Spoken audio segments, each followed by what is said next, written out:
काही आज संस्कृती फेस्टिवल आज तुम्ही आज उपस्थित लावली आहे.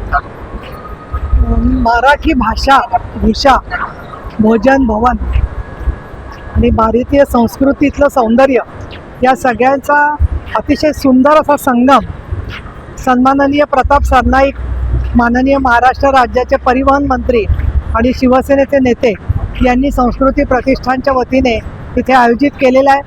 आणि इथे जो महासागर लोकांचा आलेला आहे त्याच्यामध्ये मुद्रा या व्यासपीठावरती मी नृत्याच्या संदर्भातलं त्या ठिकाणी आकलन केलं, पाहिलं.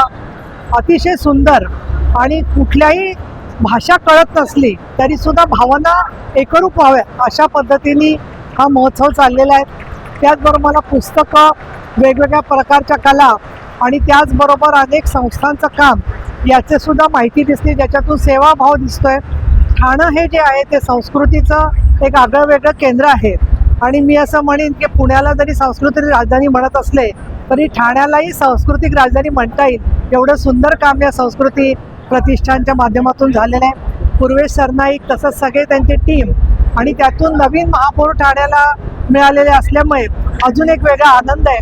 ठाण्यातल्या सुविद्य आणि सुसंस्कृत सगळ्यांचा आज इथे ठाणे उपवन या ठिकाणी दर्शन झालं आणि मला अगत्याने प्रतापजी सरनाईक आणि संयोजकांनी बोलावलं आणि जे परिश्रम कार्यकर्त्यांनी घेतलेले आहेत त्याबद्दल मी अगदी आनंदित आहे. आणि हिंदू हृदय सम्राट बाळासाहेब ठाकरे जे म्हणायचे की शिवसेनेचा ठाणा आणि ठाण्याची शिवसेना आणि धर्मवीर आनंद दिघे यांनी जो ठाण्याचा गौरव वाढवला होता त्याच्यात भर टाकण्याचं काम माननीय एकनाथ शिंदे यांच्या नेतृत्वाखाली प्रताप सरनाईक यांनी केलेलं आहे. त्याबद्दल मी त्यांचं आणि त्यांच्या सगळ्या सहकाऱ्यांचं मनापासून अभिनंदन करते आणि कलाकारांचे मनापासून आभार मानते.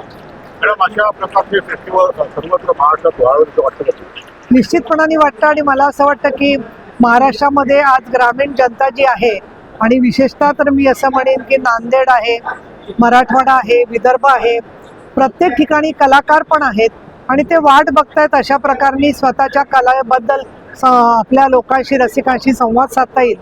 त्याचबरोबर आता मी पाहिलं की विशाखापट्टणम आलेल्या सुद्धा या ठिकाणी कलाकार सहभागी झाल्या होत्या आणि त्यांनी एका छोट्या थालीवरती बसून जे काही तालिका नृत्य केलं तशी नृत्य पाहायला विशाखापट्टणमला जाण्यापेक्षा आपल्याच दाराशी स्वतः या ठिकाणचे संयोजक आणून देत आहेत.